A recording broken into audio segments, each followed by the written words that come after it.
दोस्तों नमस्कार, ये है मार्गदर्शन फॉर सिविल सर्विसेज। मैं अनुराग चौधरी। दोस्तों आज की वीडियो में हम सॉल्व करेंगे उत्तर प्रदेश लोक सेवा आयोग द्वारा आयोजित किए जाने वाले यूपी पीसीएस प्रारंभिक परीक्षा तथा आरओ यानी समीक्षा अधिकारी सहायक समीक्षा अधिकारी के लिए सामान्य अध्ययन के महत्वपूर्ण प्रश्नों का प्रैक्टिस सेट। ये प्रश्न लोक सेवा आयोग द्वारा आयोजित किए जाने वाले अन्य परीक्षाओं जैसे गवर्नमेंट इंटर कॉलेज प्रवक्ता, government degree college assistant professor और यल्टी ग्रेड परीक्षाओं के सामान्य अध्ययन खंड के लिए बहुत ही उपयोगी हैं। दोस्तों इसमें हम कुल 30 प्रश्नों को सॉल्व करेंगे जो आपके आगामी परीक्षाओं के लिए बहुत ही उपयोगी तथा महत्वपूर्ण हैं। तो आइए शुरू करते हैं।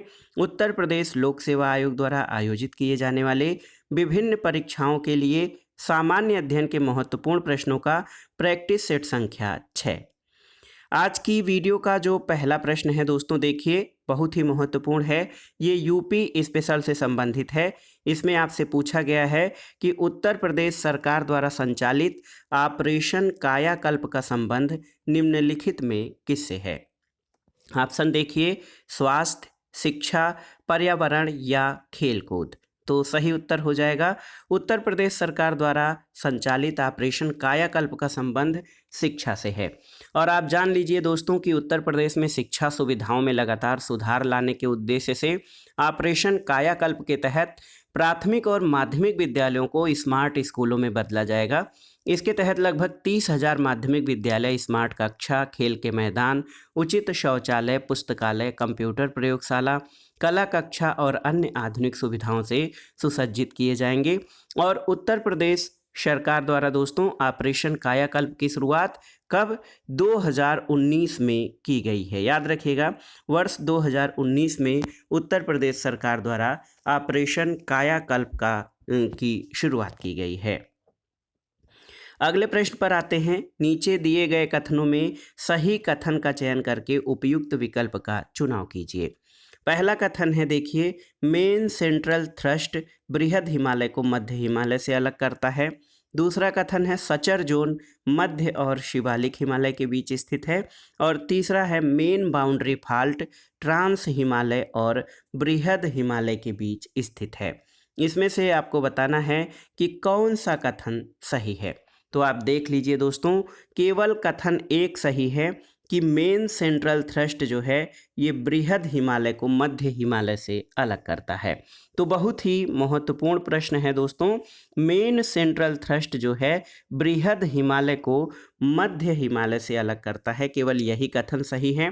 सचर जोन, आप जान लीजिए कि सचर जोन जो है दोस्तों ट्रांस हिमालय बृहद हिमालय से सचर जोन से अलग होता है, न कि मध्य और शिवालिक हिमालय। तो ये प्रश्न इंपॉर्टेंट है। ये कथन सचर जोन याद रखिएगा ट्रांस हिमालय और बृहद हिमालय से सचर जोन से अलग होता है। और इसके अलावा आप देख लीजिए कि मेन बाउंड्री फॉल्ट जो है ये मध्य हिमालय और शिवालिक हिमालय के बीच स्थित है। मेन बाउंड्री फॉल्ट ये मध्य हिमालय और शिवालिक हिमालय के बीच स्थित है। तो कथन 2 और 3 गलत हो जाएंगे, केवल कथन 1 सही है कि मेन सेंट्रल थ्रस्ट बृहद हिमालय को मध्य हिमालय से अलग करता है। ऑप्शन देखिए, केवल एक ऑप्शन ए आपका सही उत्तर हो जाएगा। अगला प्रश्न है दोस्तों, सूची 1 का सूची 2 से सुमेलन कीजिए और दिए गए कूट से सही उत्तर का चयन कीजिए। इसमें आप देखिए सूची 1 में दर्रों के नाम दिए गए हैं और सूची 2 में उनसे संबंधित राज्य दिए गए हैं। तो यहाँ पर देखिए सेन कोटा दर्रा ये कहाँ पर है, तो याद रख लीजिएगा ये केरल में स्थित है। पांगसाड दर्रा तो ये आपका अरुणाचल प्रदेश में है। पांगसाड दर्रा, डोंकिया दर्रा सिक्किम में स्थित है और तुजू दर्रा मणिपुर में स्थित है। तो आप देखिए 3 1 4 2 आपका सही सुमेलन हो जाएगा। 3 1 4 2 सेनकोट दर्रा केरल में है, पांगसाड दर्रा अरुणाचल प्रदेश में है, डोंकिया दर्रा सिक्किम में और तुजू दर्रा मणिपुर में है। तो सही उत्तर ऑप्शन सी हो जाएगा, 3 1 4 और 2। अगला प्रश्न भी सूची 1 का सूची 2 से सुमेलन करना है और दिए गए कूट के आधार पर सही उत्तर का चयन करना है। इसमें देखिए दर्रा और उनसे संबंधित राज्य दिए गए हैं और ये प्रश्न सामान्य अध्ययन के जो है भारत के भूगोल खंड के लिए बहुत ही उपयोगी है, तो आप इनको तैयार कर लीजिएगा। नीति दर्रा आप जानते हैं माना और नीति दर्रा उत्तराखंड में स्थित हैं। बड़ा लाचला दर्रा, ये बड़ा लाचा दर्रा हिमाचल प्रदेश में है। पालघाट दर्रा तो ये केरल राज्य में स्थित है और थाल घाट ये महाराष्ट्र में स्थित है। तो सही सुमेलन इस तरह से हो जाएगा। देखिए 3, 4, 1 और 2 आपका सही सुमेलन हो जाएगा। एक बार फिर से जान लीजिए कि नीति दर्रा उत्तराखंड में है, बड़ा लाचाला दर्रा हिमाचल प्रदेश में, पालघाट दर्रा केरल में और थाल घाट दर्रा ये महाराष्ट्र राज्य में स्थित है। सही उत्तर आपका हो जाएगा देखिए 3, 4, 1, 2 ऑप्शन डी। अगले प्रश्न पर आते हैं दोस्तों। सूची 1 का सूची 2 के साथ सुमेलन कीजिए और दिए गए कूट के आधार पर सही उत्तर का चयन कीजिए। इसमें सूची 1 में नदियों के नाम दिए गए हैं और सूची 2 में संगम। तो यहाँ पर देखिए आपको बताना है कि चंबल नदी जो है ये कहाँ पर संगम बनाती है। चंबल नदी, तो उत्तर है चंबल नदी इटावा के निकट यमुना से मिलती है। घाघरा नदी आप जान लीजिए कि छपरा बिहार सीमा पर गंगा में मिलती है घाघरा नदी। गंडक नदी तो ये पटना के समीप सोनपुर में गंगा नदी से मिलती है और बेतवा नदी ये हमीरपुर में यमुना से मिलती है। तो ये नदियाँ और उनके संगम बनाने का स्थल था। चंबल नदी इटावा के निकट यमुना नदी से मिलती है, यानी यमुना से संगम बनाती है। घाघरा नदी छपरा सीमा पर गंगा में मिलती है। गंडक नदी पटना के समीप सोनपुर में गंगा में मिलती है और बेतवा ये यमुना की सहायक नदी है और हमीरपुर में यमुना में मिलती है। तो सही उत्तर क्या हो जाएगा? देखिए 2, 4, 1 और 3 देखते हैं। 2, 4, 1 और 3 ऑप्शन ए आपका सही उत्तर है। अगले प्रश्न पर आते हैं दोस्तों। सूची 1 का सूची 2 के साथ सुमेलन करना है और दिए गए कूट से सही उत्तर का चयन करना है। इसमें नदियां और उनकी सहायक नदियों का मिलान करना है आपको। सूची 1 में नदियां दी गई हैं, सूची 2 में उनकी सहायक नदियां दी गई हैं और ये प्रश्न काफ़ी महत्वपूर्ण है, आप देख लीजिए, क्योंकि जो सहायक नदियों के नाम हैं काफ़ी कठिन हैं और आप इसमें से बहुत कम के बारे में जानते होंगे। महानदी की सहायक नदी क्या है? तो ये है हसदेव नदी। गोदावरी नदी की सहायक दोस्तों आप देख लीजिए इंद्रावती है। कृष्णा की सहायक दूधगंगा नदी है और कावेरी की सहायक नदी लोकापावनी नदी है। तो ये महत्वपूर्ण सुमेलन इस तरह से आप कर सकते हैं। महानदी की सहायक नदी हसदेव, गोदावरी की इंद्रावती, कृष्णा की दूधगंगा और कावेरी की लोकापावनी सहायक नदी है। तो 2, 3, 4 और 1 आपका सही सुमेलन हो जाएगा। ऑप्शन देखते हैं। 2, 3, 4 और 1 ऑप्शन डी आपका सही उत्तर है। अगला प्रश्न सूची 1 का सूची 2 से मिलान करना है और दिए गए कूट के आधार पर जो है राष्ट्रीय उद्यान और उनकी अवस्थिति के बारे में इसमें मिलान करना है। देखिए आप जान लीजिए राष्ट्रीय उद्यान और उनकी अवस्थिति। तो पेंच घाटी आप देखिए कहाँ पर है? तो ये नागपुर में स्थित है। साइलेंट वैली आप जानते हैं कि पालघाट केरल में स्थित है। कुद्रेमुख ये आपका चिकमंगलूर में है और काजीरंगा गोलाघाट नौगांव असम में स्थित है। तो सीधे सीधे सुमेलित हो जाएगा। पेंच घाटी नागपुर महाराष्ट्र में, साइलेंट वैली पालघाट में केरल में है, कुद्रेमुख चिकमंगलूर कर्नाटक में और काजीरंगा गोलाघाट या नौगांव में असम में स्थित है। तो सुमेलन आपका इस तरह से हो जाएगा 1, 2, 3, 4 सीधे सीधे सुमेलित हो जाएंगे। अगले प्रश्न पर आते हैं दोस्तों। अगला प्रश्न सूची 1 का सूची 2 से सुमेलन करना है और इसमें झीलें और झीलों के प्रकार आपको मिलान करने हैं। देखिए सूची 1 में झील और सूची 2 में झीलों के प्रकार हैं। बुलर झील दोस्तों ये देखिए विवर्तनिक झील का उदाहरण है, ए का तीसरा हो जाएगा। पुलिकट झील जो है ये लैगून झील का उदाहरण है, बी का चौथा हो जाएगा। लोनार झील ये ज्वालामुखी क्रिया द्वारा निर्मित झील है और रूपकुंड झील ये हिमानी द्वारा निर्मित झील है। तो इस तरह से आप झील और उनके प्रकारों का सही सुमेलन कर सकते हैं। बुलर झील विवर्तनिक झील का उदाहरण है और पुलिकट झील लैगून झील का, लोनार झील ज्वालामुखी की क्रिया द्वारा निर्मित है, रूपकुंड झील ये हिमानी द्वारा निर्मित झील है। सही उत्तर क्या हो जाएगा? सही उत्तर आपका 3, 4, 2 और 1 ऑप्शन ए आपका सही उत्तर हो जाएगा। अगले प्रश्न पर चलते हैं। प्रश्न संख्या 9, सूची 1 का सूची 2 से सुमेलन करना है और दिए गए कूट से सही उत्तर का चयन करना है। देखिए, घाटी और उनकी अवस्थिति का मिलान करना है। नुब्रा घाटी कहाँ पर है? तो याद रखिएगा, नुब्रा घाटी जम्मू कश्मीर में स्थित है। सांगला घाटी हिमाचल प्रदेश में स्थित है। यूथांग घाटी आपका सिक्किम में स्थित है, याद रखिएगा। और अराकू घाटी विशाखापत्तनम आंध्र प्रदेश में स्थित है। तो आप देख सकते हैं, नुब्रा घाटी जम्मू कश्मीर, सांगला घाटी हिमाचल प्रदेश, यूथांग घाटी याद रखिएगा सिक्किम में है और अराकू घाटी विशाखापत्तनम आंध्र प्रदेश। तो 2, 1, 4, 3 ऑप्शन हो जाएगा। मिलान करिए, 2, 1, 4, 3 ऑप्शन बी आपका सही उत्तर हो जाएगा। अगला प्रश्न है दोस्तों, प्रश्न संख्या 10 पर आ जाते हैं। नीचे दिए गए कथनों में से सही कथन का चुनाव करके उपयुक्त विकल्प का चयन कीजिए। देखिए, मूर्खा घाटी अरुणाचल प्रदेश की प्रसिद्ध घाटी है, तो ये सही नहीं है क्योंकि मूर्खा घाटी अरुणाचल प्रदेश में है। अरुणाचल प्रदेश की घाटी नहीं बल्कि लद्दाख की घाटी है।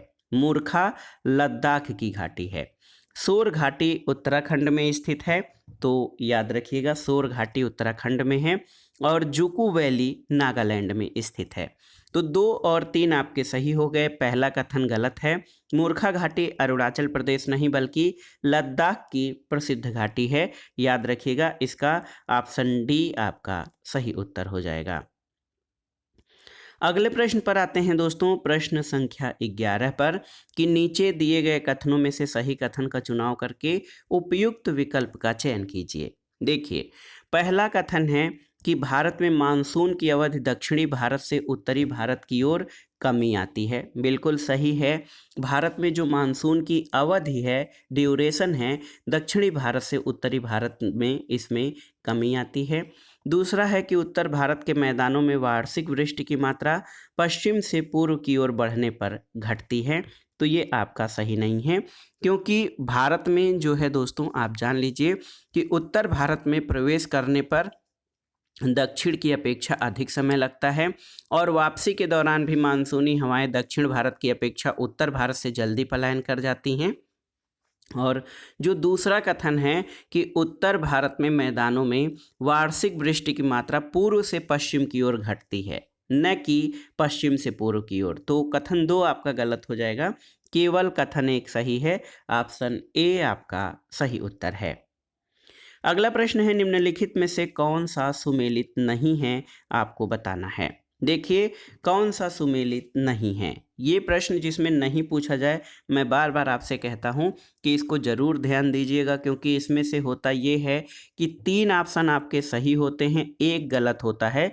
लेकिन नहीं न पढ़ने के चक्कर में आप सही में से किसी 3 में से ही किसी एक को जल्दबाजी में अटेम्प्ट कर लेते हैं और वो प्रश्न आपका गलत हो जाता है। तो देखिए, इस प्रश्न को ध्यान से पढ़िए कि निम्नलिखित में से कौन सा सही सुमेलित नहीं है।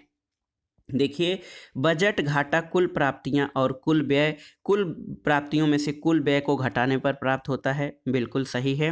प्राथमिक घाटा राजकोषीय घाटा में से ब्याज अदायगी को घटाने पर मिलता है। और तीसरा है राजकोषीय घाटा बजटी घाटा गुणे ब्याज अदायगी, ये आपका सुमेलित नहीं है।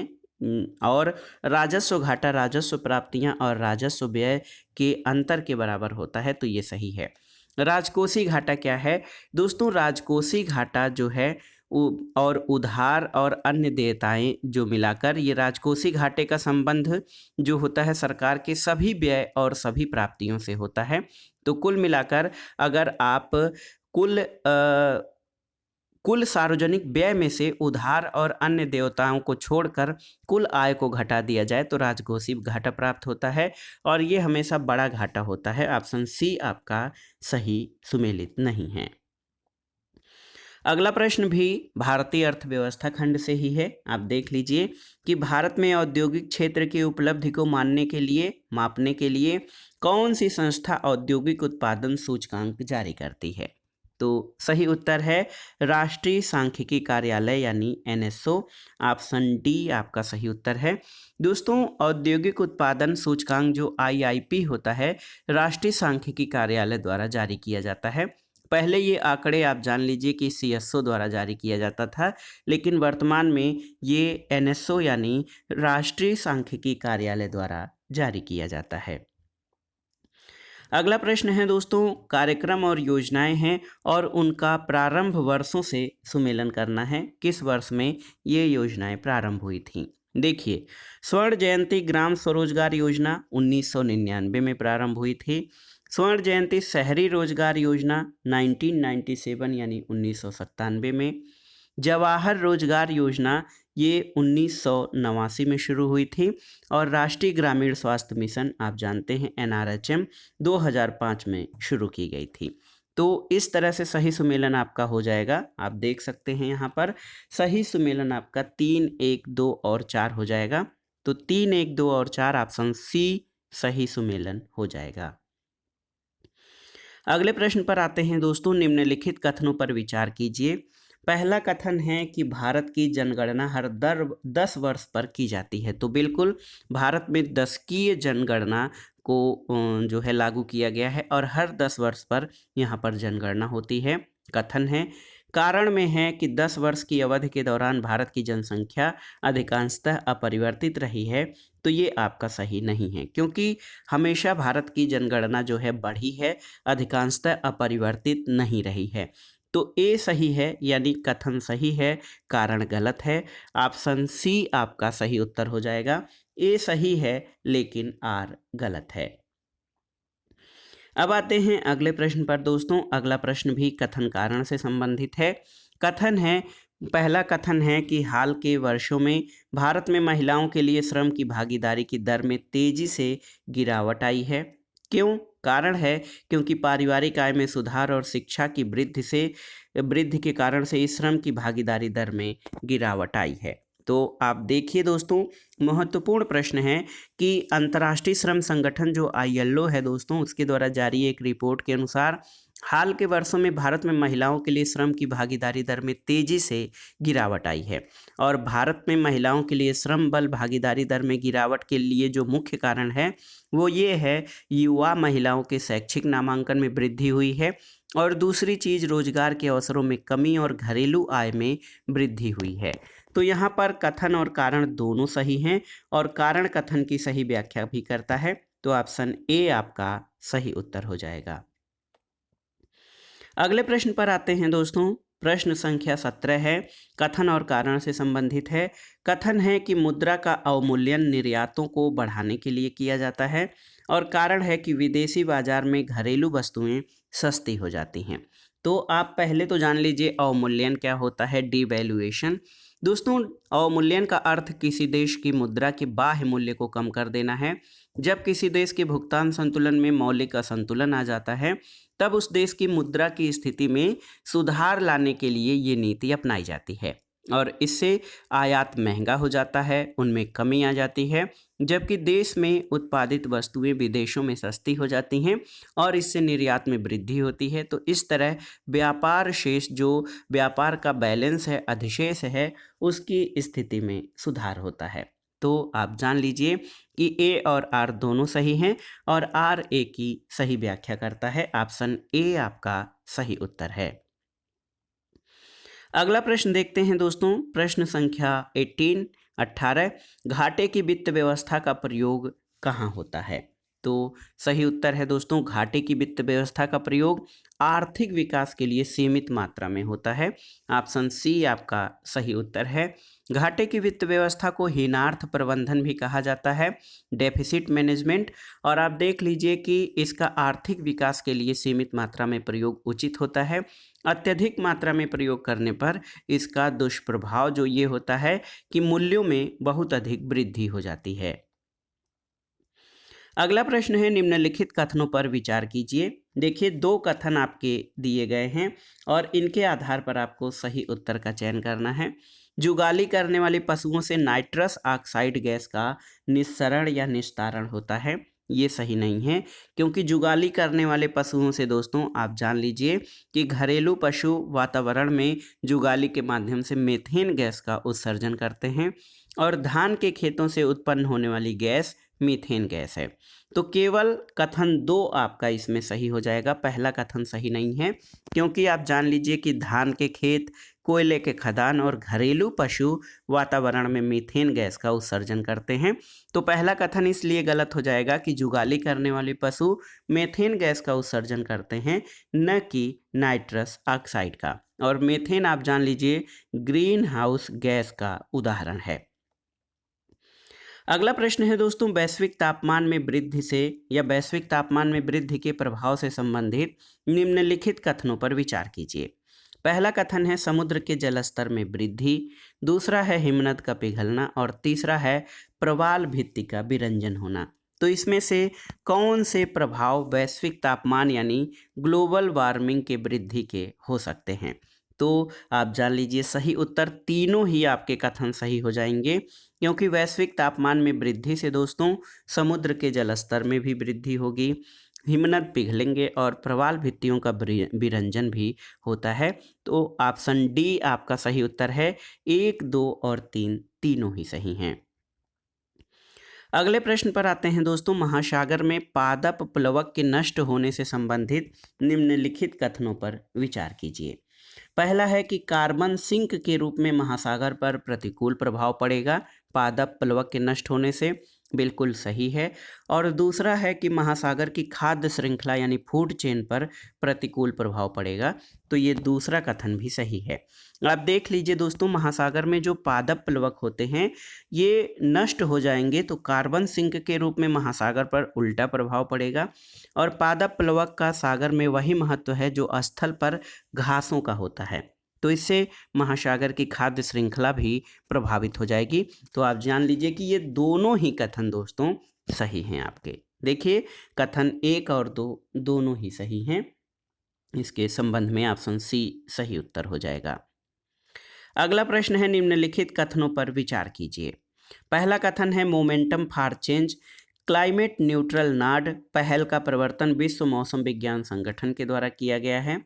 दूसरा कथन है, आप देख लीजिए, दूसरा कथन ये है कि मार्च 1994 में संयुक्त राष्ट्र का मौसम परिवर्तन समझौता प्रभावी हुआ है। तो यहाँ पर आप देख सकते हैं दोस्तों कि जो momentum for change climate neutral now ये किसके द्वारा, तो ये संयुक्त राष्ट्र जलवायु परिवर्तन सम्मेलन द्वारा है, विश्व मौसम विज्ञान संगठन के द्वारा नहीं। तो पहला कथन आपका गलत हो जाएगा। दूसरा कथन सही होगा कि मार्च 1994 में संयुक्त राष्ट्र का मौसम परिवर्तन समझौता प्रभावी हुआ है। केवल कथन 2 आपका सही है। Momentum for change climate neutral now पहल ये संयुक्त राष्ट्र जलवायु परिवर्तन सचिवालय द्वारा जो है पहल शुरू की गई है।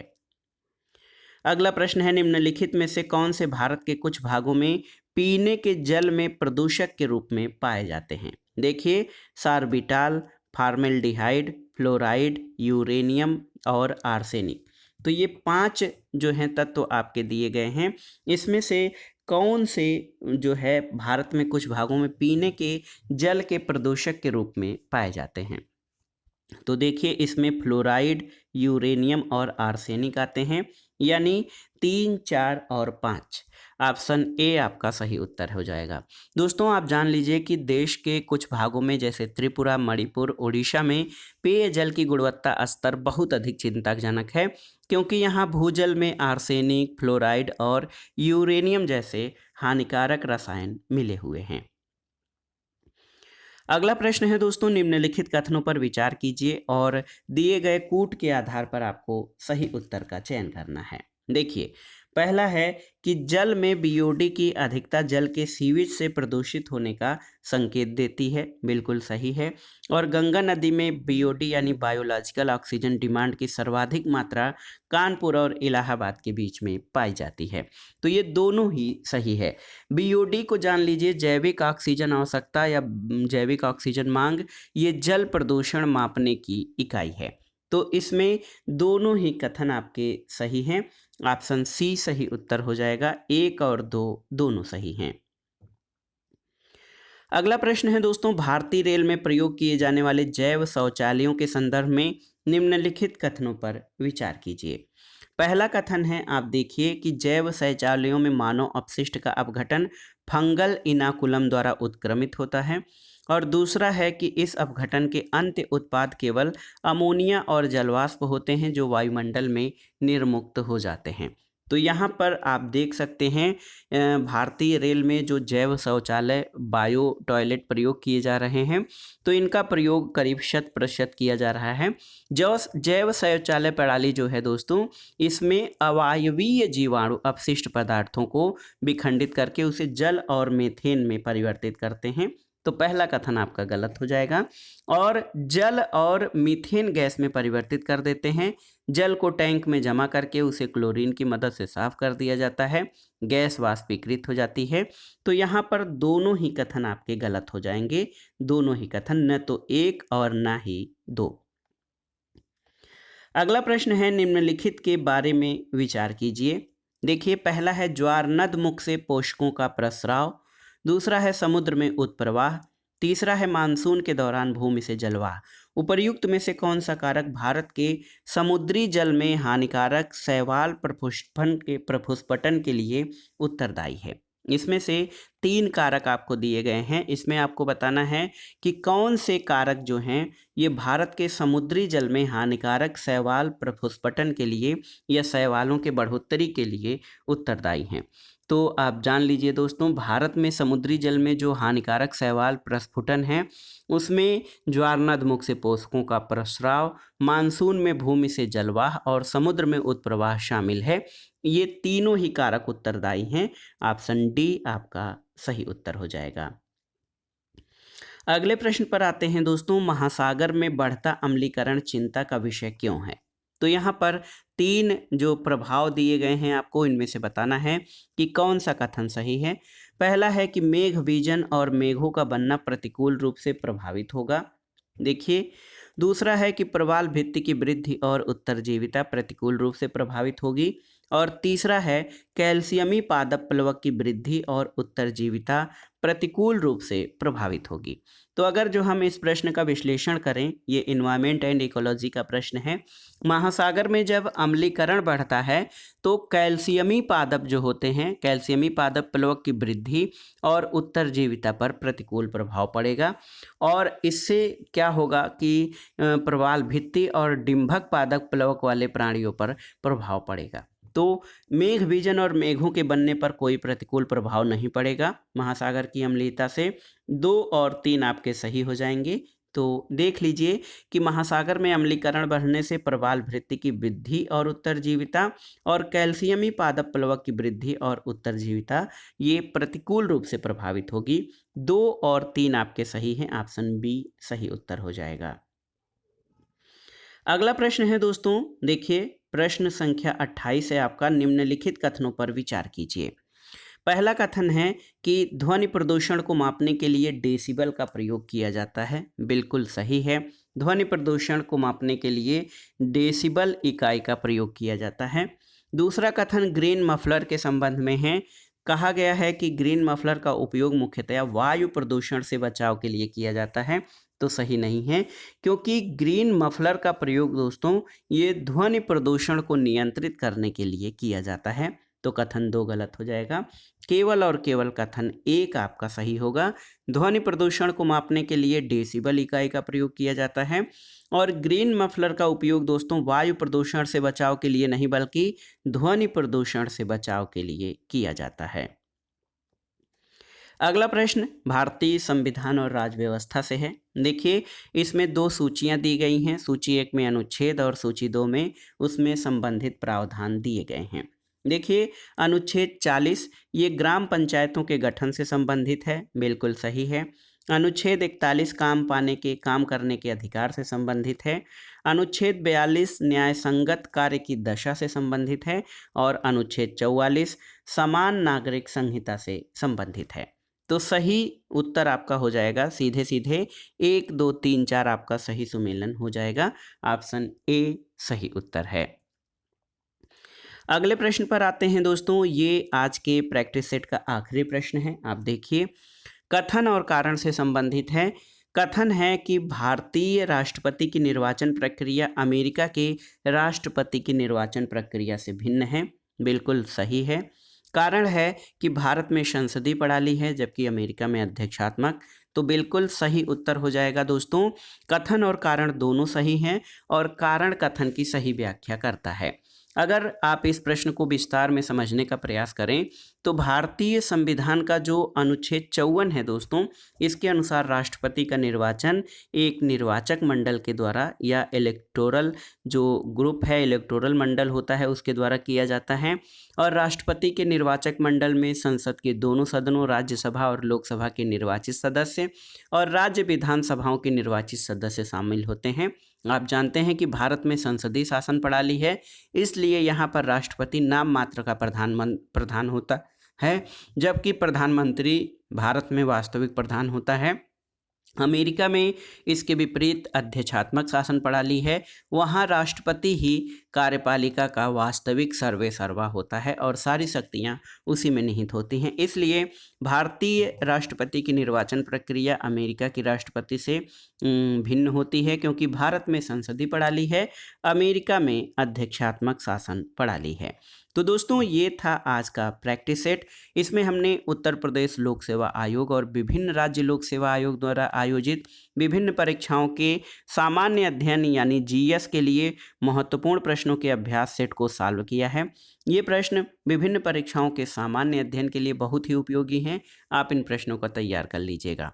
प्रश्नों के अंत में जो व्याख्या और विश्लेषण किया गया है वो भी आपकी समझ को विकसित करेगा, तो आप व्याख्या को जरूर ध्यान से सुनिएगा और जो भी तथ्य या जो नए तथ्य आपको प्रकाश में आते हैं उनको आप अलग से नोट भी करते चलिएगा। वीडियो आपको कैसा लगा हमें कमेंट बॉक्स में ज़रूर बताइएगा। वीडियो को लाइक करें, शेयर करें और इस चैनल मार्गदर्शन फॉर सिविल सर्विसेज को सब्सक्राइब करें। वीडियो देखने के लिए धन्यवाद दोस्तों, नमस्कार।